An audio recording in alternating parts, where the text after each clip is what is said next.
একটা জিনিস আপনাদের বলি, ছোট্ট কথা হৃদয়ে লিখে নিন। ভগবানের জন্য, ভগবানের বিরহে যদি কারো বুকে কান্না আসে, প্রেমস্র বিগলিত হয়, হৃদয়ে হাহাকার ওঠে, তবে জানবেন এতদিন এত জন্ম পরে ভগবানে আপনার ভক্তি হয়েছে। যদি ভগবানের বিরহে চোখ সজল হয়, ভগবানের বিরহে হৃদয়ে ব্যথা হাহাকার ওঠে, তবে জানবেন ভগবানে আপনার ভক্তি হয়েছে। সাধু গুরু বৈষ্ণবের এবং শাস্ত্রের একটি বাণীও যদি, উপদেশও যদি আমাদের জীবনে আচরণ হয়ে চরিত্রগত হয়, আচারিত হয়, তবে একটি মনুষ্য জন্ম সার্থক হতে পারে। যদি সাধু মহতের শ্রীগুরু শাস্ত্রের একটি ভগবত উপদেশও একটি মাত্র আমাদের জীবনে চরিত্রগত হয়, ব্যবহারে তার প্রতিফলন আসে, তো আমাদের জীবন ধন্যাতি ধন্য হবে। দৃষ্টান্ত স্বরূপ বলা যায়, উপনিষদের সেই মহাবাণী সর্বং খলিদং ব্রহ্ম, ঈশ্বর সর্বত্র সর্বদা, এই বাণী যদি আমরা এখন আজ এই মুহূর্ত থেকে হৃদয়ে ধারণ করি, বিবেক চেতনার দ্বারা আমাদের ব্যবহারিক জীবনের প্রতিফলন ঘটাতে পারি, আপনি কোনোদিন আর পাপ কাজ করতে পারবেন না। যদি এই মুহূর্তেই আপনি সিদ্ধান্ত রূপে জীবনে মেনে নেন যে ভগবান সর্বত্র সর্বদা, পাপ করবেন কোথায়, অন্যায় করবেন কোথায়? যদি জেনেই যান সিদ্ধান্ত রূপে যে ঈশ্বর সব স্থানেই অবস্থিতি তার, সর্বত্র তিনি, পাপ করব কোথায়? এই জন্য একটি বাণীও যদি শাস্ত্র, শ্রীগুরু শ্রী বৈষ্ণবের ভাগবতের একটি বাণীও যদি আমাদের জীবনের প্রতিফলন ঘটে, আমাদের জীবন পরিবর্তন হতে বাধ্য, সুসংস্কার আসতে বাধ্য। জিজ্ঞাসা হলো, একটি বাণীও কি জীবনে প্রতিপালন করলাম, গ্রহণ করলাম? আজ আকাশে বিমানে চড়তে পারি আমরা, মহাকাশে মহাকাশযানেও যেতে পারি, কিন্তু এই ধরিত্রীতে পৃথিবীতে প্রকৃত মানবতা মনুষ্যত্ব বোধ নিয়ে চলতে পারি কজন? আকাশে উড়ে লাভ কি? মহাকাশে গিয়েও কি সার্থকতা যদি সৃষ্টির শ্রেষ্ঠ জীব বিবেক প্রধান হয়ে এই পৃথিবীর বুকে মানুষ হয়ে না চলতে পারি?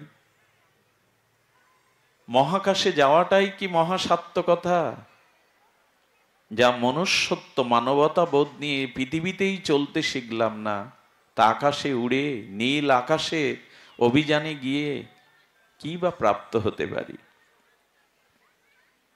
এজন্য মহাজনের বাণী, শাস্ত্রবাণী, শ্রীগুরু উপদেশ একটি হলেও আমাদের জীবনের প্রতিফলন ঘটাতে হবে, আমাদের আচরণে আসতে হবে। আর এই জন্য ভাগবত, এই জন্য সাধু সঙ্গে হরিকথা। দেখুন, কোনো গাভী মা যদি জঙ্গলে চড়তে চড়তে হারিয়ে যায় গভীর জঙ্গলে, সেই গভীর জঙ্গলে যেমন একটি গোমাতা বিচরণ করে, সেখানে হিংস্র বাঘও আছে। গোমাতা গভীর জঙ্গলে, তার সম্মুখে সেই ক্ষুধার্ত গাভী মার সামনে যদি আপনি আমিষ মাছ মাংস পাত্র করে দেন, সে না খেয়ে মরে গেলেও খাবে কি? গাভী মা সে কি আমিষ কোনো বস্তু বহুদিন ধরে তৃণাদি ভক্ষণ করেননি, ক্ষুধার্ত এই গাভীটি তার সামনে আমিষ দিলে, মাছ মাংস দিলে খাবে? এই জ্ঞান, এই বিবেক, এই চেতনা, এই উপদেশ তাকে কে দিল যে ও মান্যতা দিচ্ছে, মানছে? ক্ষুধার্ত তো, সামনে খাদ্য আছে তো, খাচ্ছে না কেন? আচ্ছা, তৎ বিপরীতে ওই জঙ্গলে যে ব্যাঘ্র আছে, সিংহ আছে, সে যদি বহুদিন শিকার না পেয়ে ক্ষুধার্ত থাকে, তার সামনে ঘাস কটু দিলে খাবে কি? এই উপদেশ, এই মান্যতা তাকে কে দিল? স্বয়ং স্রষ্টা, স্বয়ং ঈশ্বর তাকে যে স্বভাব দিয়ে পাঠিয়েছেন, সেই স্বভাব সে রক্ষা করছে, পালন করছে। একটি গাভীমা জল তৃণাদি ঘাসকুটোর অভাবে যদি মরেও যায়, তবু আমিষ সে ভক্ষণ করবে। এই উপদেশ ঈশ্বর কর্তৃক, এই বিধি, এই স্বভাব সে পালন করছে। অথচ মানুষ সৃষ্টির শ্রেষ্ঠ জীব হয়েও, বিবেক প্রদান হয়েও, বিচার বুদ্ধি বিবেক প্রদান হয়েও আমার উপরে ঈশ্বরের যে নির্দেশ সেটা আমি পালন করতে পারছি না। এটা মানব সভ্যতার লজ্জা হওয়ার কথা। পৃথিবীতে সমস্ত প্রাণী তার ঈশ্বর কর্তৃক স্বভাব এবং সংস্কারকে পরিত্যাগ করেনি, শুধু মানুষ। আমাদের চেতনশীল বলা হয়। সৃষ্টির শ্রেষ্ঠ মান্যতা এই মানুষকে দেয়া হয়েছে। সবার উপরে মানুষ সত্য বা শ্রেষ্ঠ। সেই মান্যতার প্রতিফলন আমার ব্যবহারে আছে কি? আপনাদের থাকতে পারে, আমার মতো মাদিসজনের নাই। এই জন্য নিবেদন করব যে আসুন আমরা প্রথমেই শাস্ত্র বাণীকে, মহাজন বাণীকে, শ্রীগুরু আজ্ঞাকে, সাধুমুখে হরিকথাকে হলেও জীবনে একটি হলেও তার প্রতিফলন ঘটাতে চেষ্টা করি। অমল পুরাণ, সর্ববেদান্ত সার শ্রীমদ্ ভাগবতের প্রতিটি অক্ষর, প্রতিটি উপদেশ এত বলশালী, এত মহাশক্তিশালী, আপনার জীবনকেই পরিবর্তন করে দিতে পারে। নিঃস্ব, রিক্ত, স্খলিত, পতিত জীবের এই ভগবত বাণী হলো তার জীবন সার্থক করার শ্রেষ্ঠ উপায়। এই জন্য দাদাজি প্রথমেই বলে গেছেন, ভগবানের এই অমৃতময়ী বীর্যবতী তার নাম রূপ লীলা কথা যেন আমরা পান করি, কান দিয়ে শ্রবণ না করি, কর্ণর সাথে সাথে আমরা মন দিয়ে, হৃদয় দিয়ে যেন এই হরিকথার অসমৃতকে পান করি। সকলের কাছে এই বিনীত অনুরোধ রেখে আমি একটি শ্লোক উচ্চারণ করেছিলাম ভাগবতের। সেটা হলো কুন্তী দেবীর ভক্তি বা স্তুতি থেকে, নমস্য পুরুষং তদ ঈশ্বরং প্রকৃতে পরম অলক্ষং সর্বভূত অন্তরং বহিরমন্ত্রম। একটা জিনিস বলি, শ্রী ভগবানের বিয়োগে, শ্রী ভগবানের বিরহে আমাদের চিত্তে কোনো ব্যথা জাগে কি? কি অদ্ভুত এই জগৎ! ত্রিগুণময়ী মায়ার কি দুর্ধর্য প্রভাব! দুটো টাকা পাইনি বলে, দুটি সম্মান পাইনি বলে, নিজের মনের মতো সংসার, স্ত্রী, পুত্র, ধন, পদ, প্রতিষ্ঠা পাইনি বলে কত শোক, কত হাহাকার। কিন্তু ভগবান পেলাম না বলে, তোমার ভজন হলো না বলে আজও তো হাহাকার হৃদয়ে জাগলো না। ভগবানের বিয়োগে, পরম প্রিয়ের বিয়োগে আমাদের চিত্তে বিরহ নাই। কেন নাই জানেন? আমার চিত্তে, মাদিসজীবের চিত্তে নাই। কেননা যে বস্তুর মিলন হয়নি তার বিরহ কখনো আসতে পারে না। যদি কখনো মিলন হয়, তখন সেই মিলন রূপ তত্ত্ব বস্তুর যখন ছেদ হয়, বিরহ তখন। মিলন হয়নি তো বিরহ আসবে কি করে? বোঝা যায় কি? যে বস্তু, ব্যক্তি, সম্বন্ধের সাথে আমার মিলন হয়নি, তার বিরহে আমি কষ্ট পাবো তো? এই পৃথিবীতে এই মুহূর্তে কত মানুষ জগৎ ছেড়ে মহাকালের গর্ভে তিনি বিদায় নিচ্ছেন, মহাকালের গর্ভে তিনি অন্তলীন হচ্ছেন, মারা যাচ্ছেন। তো তাতে আমার কি আসে যায়? কারণ যিনি এখন পৃথিবীতে এই মুহূর্তে দেশ বিদেশে মারা গেছেন, তার সাথে আমার সম্বন্ধ নেই, তার সাথে আমার হৃদয়ের কোনো মেলবন্ধন নেই এবং তার সাথে আমার মিলন নেই। তো সে ব্যক্তি আজ এই মুহূর্তে জগৎ থেকে চলে গেলেন, আমার বিরহ জাগার কথা না। বিরহ তার জন্যই জাগে যার সাথে আমার মিলন আছে। মিলন না হলে বিরহ আসবে কি করে?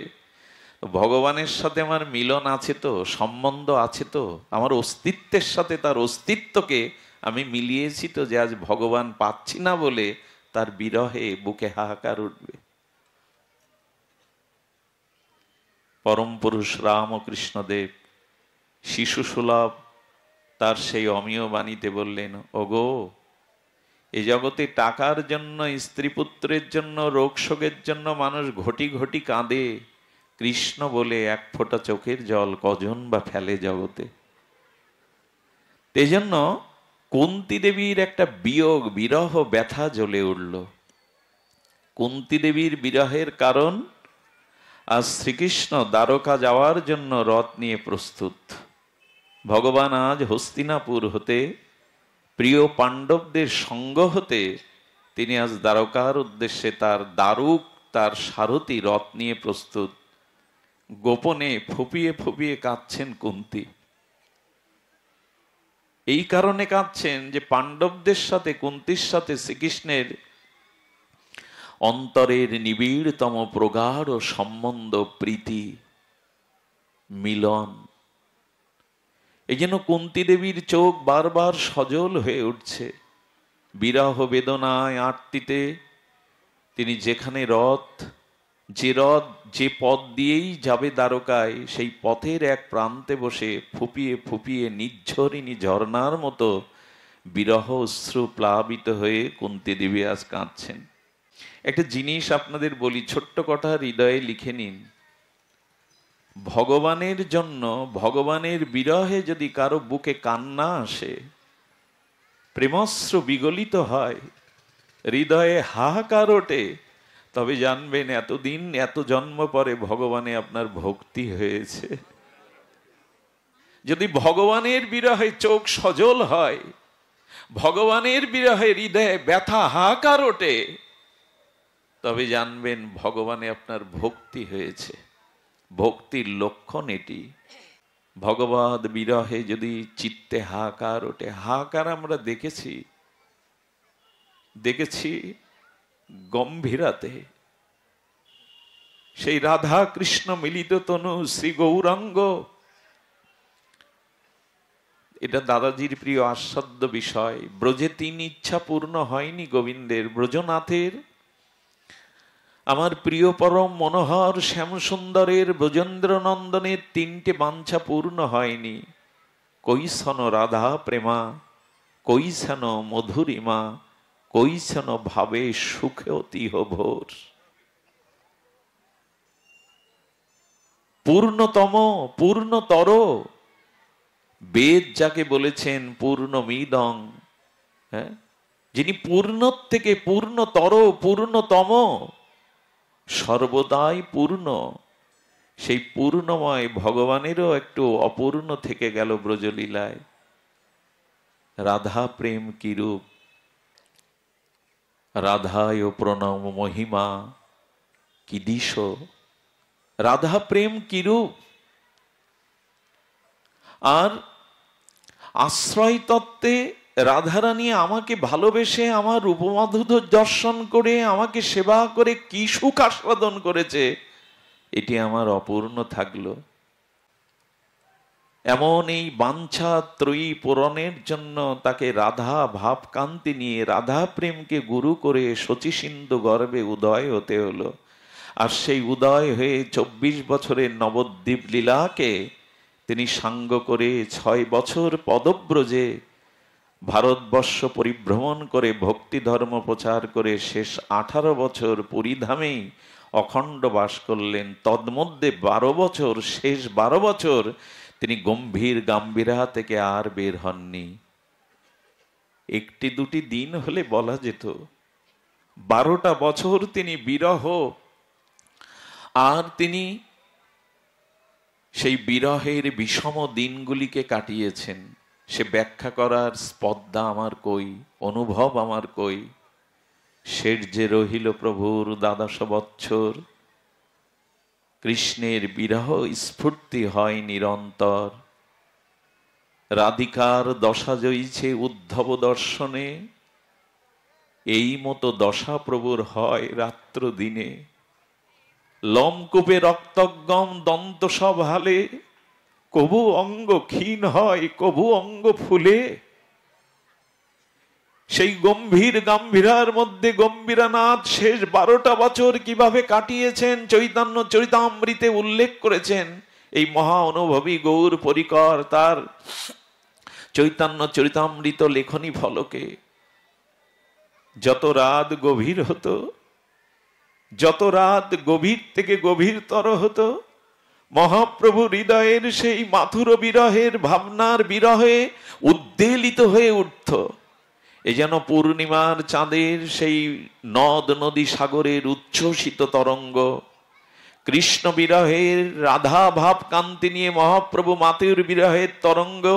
রায় রামানন্দ স্বরূপ দামাদের কণ্ঠলগ্ন হয়ে বড় আত্মি নিয়ে বলতেন, স্বরূপ নাহি মোর কৃষ্ণ প্রেমধন, দরিদ্র মোর জীবন, দেহান্দ্রিয় বিতা হইল সব স্বরূপ। আমি দরিদ্র, আমি কাল, আমার কৃষ্ণ প্রেম নাই, আমার দেহ ইন্দ্র বৃথা হলো। যত গভীর রাত হয় প্রভুর শোক তত বাড়ে, বিরহ তত বাড়ে। মাঝে মাঝে প্রাচীরে তিনি মুখ ঘর্ষণ করেন, মাঝে মাঝে কোন এক অজানা আকর্ষণে তিনি প্রাচীর সিংহ দুয়ার ডিঙিয়ে এসে বাইরে পড়েন, গো গো করতে থাকেন। কবু অঙ্গ ক্ষীণ হয়, কবু অঙ্গ ফুলে। সেই বিরহের বিষম দিনে, বিরহের রজনীতে প্রভুর অস্থি সন্ধি মজ্জা বিগলিত হয়ে দীর্ঘ রূপ নিতেন। আবার কখনো কখনো সেই বিরহের বিষমতায় প্রভুর অঙ্গ প্রত্যঙ্গ হস্তপদ ভেতরে প্রবেশ করে মাটির ঢেলার মতো কর্মাকৃতি পাকিয়ে যেতেন। এ ভাষা দিয়ে বর্ণনা করা যায়। স্বয়ং ব্রজেন্দ্র নন্দন সচ্চিদানন্দ পূর্ণ আনন্দময় চিন্ময় স্বরূপে তিনি নিজে এটা আস্বাদন করেছেন যে ভগবানের জন্য বিরহই হলো প্রেম, ভগবানের জন্য অশ্রু, বিরহই হলো ভক্তি। সেটা 12টা বছর তিনি এই বিরহ স্রোতে ভাসমান ছিলেন, একটি দুটি দিন নয়। এজন্য জানবেন, যখনই ভগবানের জন্য হৃদয়ে বিরহ, ব্যথায়, বেদনায়, আর্তিতে সজল হবে চক্ষু, হৃদয় বিগলিত হবে, জানবেন আপনি অনেক জন্মের কোন সুকৃতি সৌভাগ্যে মহৎ গুরু কৃপায় ভক্তির রাজ্যে পা দিয়েছেন। আমাদের বিরহ নাই। বিরহ আসবে কি করে? সূচনায় আমরা বলেছি, মিলন না হলে বিরহ আসে না। ভগবানের প্রতি ভক্তি জাগ্রত আমাদের হয়নি যদি বিরহ না জাগে, যদি আরতি না জাগে। তবে এই আরতিগুলো কিন্তু আমার মতো ভক্ত শ্রোতার সম্মুখে দেখানোর নয়। ঘরে দৌড় দিয়ে, দরজা জানলা এঁটে দিয়ে যদি ভগবানের জন্য কাঁদতে পারেন, চোখের জল ফেলতে পারেন, ওই কান্নাটাই সার। লোককে দেখানো, আসর মাতানো কান্নাটা কান্না নয়। এই বিরহ খুব গভীরেই গম্ভীরাশয় যারা, তারা ক্রন্দনকে ফল্গুর ধারার মতো হৃদয়ে বহমান রাখেন, বাইরে তারা প্রকাশ করতে চান না। আচ্ছা, আমার এত বয়স হলো, এত সময়, এত কাল অতিক্রান্ত হলো, জানি না জীবনের আর কতটুকু সময় বাকি আছে, এখনো ভগবানকে পাওয়ার আমার হৃদয়ে বিরহ জাগলো না। এরকম প্রশ্ন আসে তো। দিন তো চলে যাচ্ছে, সময় তো চলে যাচ্ছে, প্রতিটি ক্ষণ মুহূর্তই আমি মৃত্যুর দিকে এগিয়ে যাচ্ছি, কিন্তু কই আজও তো এটা পাওয়া হলো না, ওটা পাওয়া হলো না, জীবনে এই অপূর্ণতা থেকে গেল, এর বিরহ জাগালাম। কিন্তু জীবন যে চলে যাচ্ছে, সময় যে অতিক্রান্ত হয়ে যাচ্ছে, প্রতিটি সময় যে আমার দিকে এগিয়ে আসছে কালরূপ কবলিত করতে মৃত্যু, আমার কৃষ্ণ পাওয়া হলো না, আমার ভজন পাওয়া হলো না, আমার ভক্ত হওয়া হলো না, কই এই বিরহ তো এই বিরহটা জাগাবার জন্যই ভাগবত সাধু সঙ্গ। আমার হলো না, আমার হলো না বলেছেন ঠাকুর নরোত্তম, গোরা পদ না ভজিয়া মইনু।